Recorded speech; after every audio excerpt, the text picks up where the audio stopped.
Israel Hamas యుద్ధాన్ని Europe సమాజం ప్రోత్సహిస్తుంది.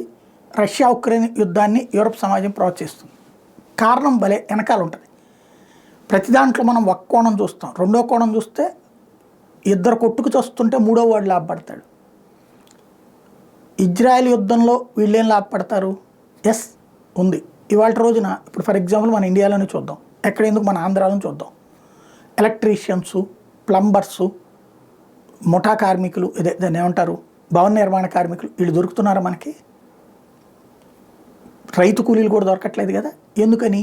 ఇదివరకటి రోజుల్లో ఆ పనులు చేసిన వాళ్ళు వాళ్ళ బిడ్డల్ని ఆ వృత్తిలోకి రానియట్లేదు కాబట్టి క్రమంగా తగ్గిపోతున్నారు.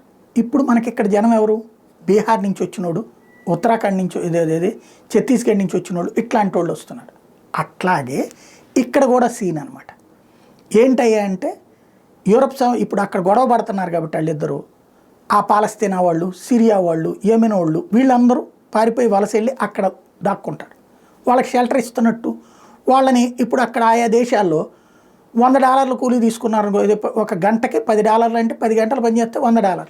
అదే వీళ్ళైతే కనుక ఓ $50లోనే $10లోనే పని చేయమన్నా చేస్తారు, అంత ముద్ద పెడితే చేస్తారు. ఇట్లాగా వీళ్ళకి కూలీలు దొరుకుతారు. అందుకని ఆ 2 చోట్ల యుద్ధాన్ని ప్రోత్సహిస్తున్నారు. అట్లాగే రష్యా ఉక్రెయిన్ యుద్ధాన్ని ఎందుకు ప్రోత్సహిస్తారు? ఆ మధ్యకాలంలో ఏ యుద్ధాలు లేనప్పుడు అరబ్ దేశాలు, రష్యా వీళ్ళందరూ కలిసి ఆయిల్ ప్రొడక్షన్ చేసేటటువంటి దేశాలన్నీ కలిసి పెట్రోల్ డీజిల్ ధరలను పెంచడం ప్రారంభించినాయి. అదేమంటే ప్రతి ఏడాది కూడా మా ప్రొడక్షన్ కాస్ట్ పెరిగింది కాబట్టి పెంచమంటున్నాయి. ఇట్లా పెంచుకుంటూ పోతే అంతర్జాతీయ సమాజం డబ్బులంతా వాళ్ళకే ఇవ్వాలి. కాబట్టి ఏం చేశారు? వాళ్ళకి మధ్యన గొడవలు పెట్టారు.